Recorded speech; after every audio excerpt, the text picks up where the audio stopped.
If you feel stuck on your spiritual journey, it's often because the ego is secretly blocking your path.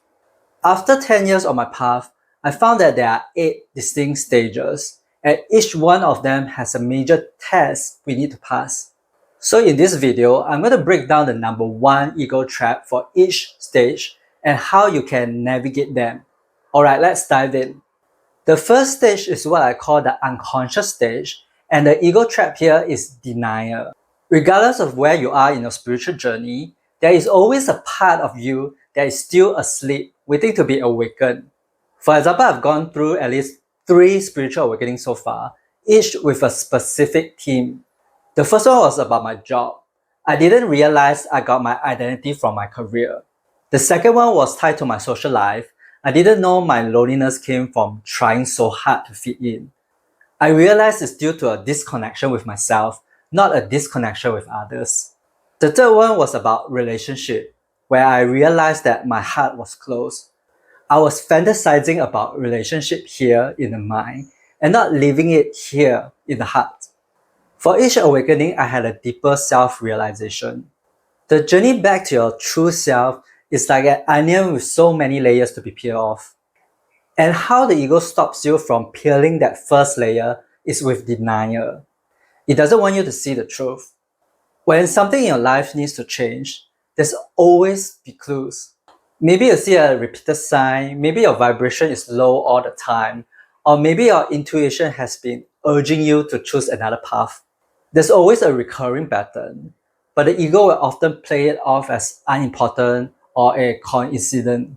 For example, maybe you are in a job that makes you feel miserable. You can't sleep well at night. Your friend comments on how tired you look, and you're constantly daydreaming about quitting. There is overwhelming evidence from your body and your soul that something is wrong.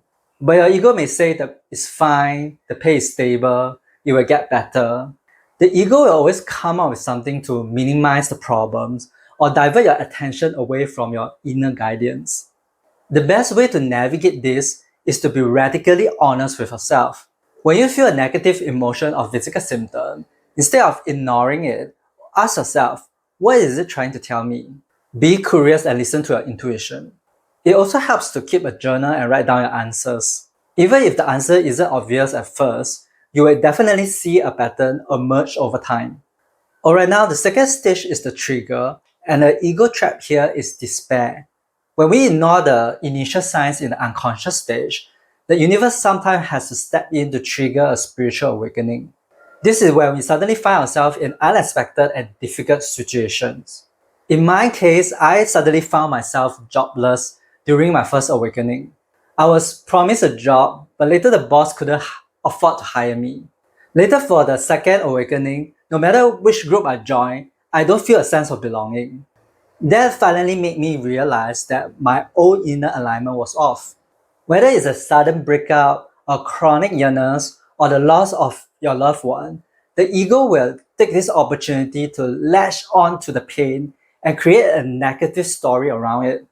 Your ego might say, my life is over, I lost everything, I'll be alone forever. At this moment, it's very easy to fall into despair and lose hope. But here's what we need to do instead. Be a wise captain. You see, despair is like a ship being hit by unpredictable waves. And you have a choice. You can either be A, the wise captain, grab the wheel and navigate through the storm, or you can be B, let the ego panic and scream, we're sinking, we're doomed, all is lost. To navigate despair, don't focus too much on your suffering. Yes, you need to acknowledge your emotions and process them, but don't get too stuck in the ego narratives. Instead, you need to reframe the trigger. Stop seeing it as a disruption, see it as a catalyst to your transformation. Shift your perspective from this is happening to me to this is happening for me. This shift in mindset immediately helps you reclaim your power and move forward. The third stage is what normally known as the dark night of the soul, and the ego trap here is resistant. The dark night, as the name suggests, is a dark period in your life where you feel lost, depressed, and stuck. You have one foot in your old life and old belief, and another foot that is ready to step up and experience a new one. This period is like a butterfly going through a metamorphosis. You're neither a caterpillar nor a butterfly. You're just hiding in your own dark cocoon, waiting for the transformation. We can get stuck here for a very long time because of resistance. The ego doesn't want to let go of your old life, your previous belief, and your past identities. It wants things to stay exactly the same. I remember I switched career from being an accountant to an animator. Just 3 months in, I knew that animation wasn't the right job for me. But instead of giving up, I tried to find a different role in the animation industry. I do that so that I could hide the shame of my unsuccessful career switch. And as you know, it backfired and I became jobless. Therefore, we have to be aware of the times when our ego resists transformation. It could be beliefs, identities, and attachment we are unwilling to let go of. It could also be people, relationship, or places that we are still holding on to. To heal your wounds, you need to let go of those beliefs that no longer serve you. Your spirit is always guiding you to where you truly desire deep down. But if you're unwilling to go, or if you don't surrender yourself to the flow of the energy, you'll feel this tug of war happening within you. Sometimes this transformation takes time, so you must remember to be patient, because impatience is also a form of resistance. It blocks you from hearing your intuition and where your spirit is guiding you. And that actually slows down the entire process even more. Alright, now the fourth stage is the awakening stage. But some of you might be wondering, what's wrong with awakening? What's the ego trap here? Isn't it all bliss, joy, and love? That is exactly the problem. Sometimes we don't notice that our ego becomes too attached to the good feelings. Therefore, the ego trap here is spiritual hedonism. Hedonism in the conventional sense is chasing pleasure and avoiding pain, using external things like food or shopping. Spiritual hedonism is similar, but the source of pleasure is different. A good example is when people jump from one spiritual or yoga retreat to another. When the ecstasy of awakening wears off, which happens to everyone eventually, they immediately try to reach for the same feeling with a similar experience. They are constantly chasing this emotional high. This can also be seen in practices such as meditation, sound bath, or breath work, where you become too attached to the blissful feelings they provide. There's nothing wrong with these practices on their own. They are powerful tools for transformation, but your ego can use them to avoid necessary shadow work. The pursuit of a constant high vibration becomes a mechanism to avoid facing messy low vibration feelings like anger, grief, or shame. It prevents true healing and integration. The ego is clever and sneaky in this way. Once you stop relying on short-lived external pleasures, the ego will find other forms of attachment to gain control. And what better way to do this by using spiritual activities? Since they are all branded spiritual, they are all supposed to be good for you, right? So they can easily bypass your awareness. The way to navigate this is to be open to both the high and low vibration and let go of the need to be in high vibe all the time. Instead, when you experience the blissful state of being, be grateful for it, feel it fully, thank the universe for this experience, and let it go gently. Know that this blissful experience is a beautiful temporary gift and not something to be chased or maintained. Just like any other emotion, it will come and go. It's just like sunrise and sunset, right? The sun rises and sets every day, offering a different kind of beauty each time. You don't want to just take a photo of the sunrise and then be attached to that frozen static image, right? You want to experience the beauty, you want to experience the full cycle. So let your vibration rise and fall. Don't hold on to the beauty and the good feelings.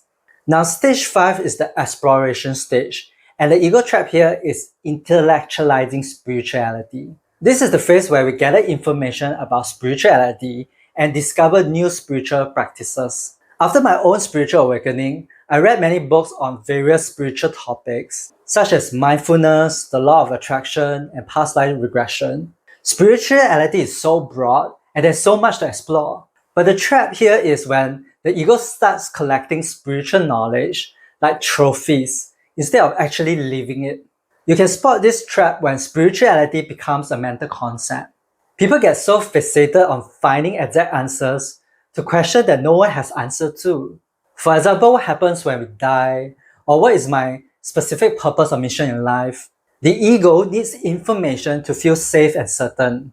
Or they may become rigid and attached to one single system or teacher, believing it's the only right way.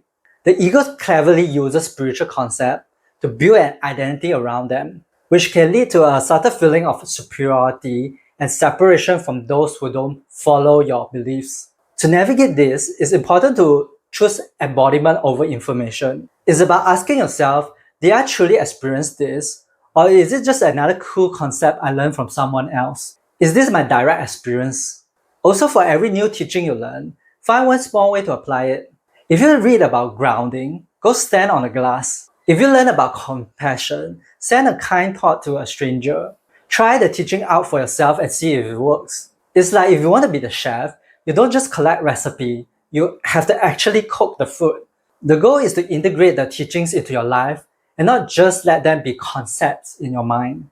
Now, stage 6 is what I call the isolation stage. Sometimes I also call it the hermit stage. This isolation stage is when nothing much is happening in your life. You just want to be alone and do your own thing. You're more isolated because you're not participating in social activities as much. It's a restful, peaceful phase like hibernation. Currently, I'm in this phase myself. The ego trap here is doing too much. The ego gets anxious in the stillness. I call my mind the restless dog because it always needs something to chew on. Otherwise, it will get very uneasy. We feel like we should be doing something because our ego tells us that we are wasting time and we need to be more productive. I'm not saying you can't take action, but you don't want to push against the flow. When you are in the isolation stage, things are meant to slow down so they can take a break. If you try too hard, you might find that you are not going anywhere. Things aren't working because you haven't taken the time to slow down, reflect on how far you have come, and receive the inspiration for your next step. You're just frantically trying to find a way to create greater momentum. Can you feel the difference in terms of energy? The isolation stage has this stillness and restful, peaceful energy, while the ego has this restless, chaotic energy. It's like planting a seed in the ground. It takes time for it to grow. You don't want to get too impatient and do too much too quickly. To navigate this, you have to learn how to relax in stillness and accept the silence and solitude. Don't define rest as laziness. See it as a vital and active spiritual practice. Your job in this stage is to do less and be more. Celebrate the moments when you're doing nothing at all and trust that the most profound transformation is happening effortlessly in the stillness. Just like a seed germinating unseen beneath the soil. Now, stage 7 is the integration stage, and the ego trap here is the spiritual ego. The integration stage is about taking all the wisdom you have received and applying it into your daily practical life. For example, consider work and finances. You might feel grounded and centered when you're alone, but can you remain that way when you're put in a stressful work environment or a situation where money is concerned? Or in relationships, you're fine on your own, but do you get reactive when you're living with someone else? Sometimes you will be aligned to your spirit and sometimes you won't, and that's okay. We go through this process of refining and deepening our spiritual wisdom through living life. What's tricky is when our ego simply swaps its old identity for a new enlightened one, thinking that it has finished its work. The spiritual ego is born when you think that normal human life doesn't apply to you anymore, that you're above work, money, people, emotion, and all the human experiences. For example, if a friend comes to you heartbroken over a problem, instead of offering compassion, the spiritual ego might make you say, "It's all an illusion. You created this reality. Just raise your vibration." That is quite a cold and heartless thing to say to someone who is in pain. You're using a higher truth to dismiss a real human emotion. Humans have emotions. Even though the larger part of us is non-physical energy, we still have a physical body.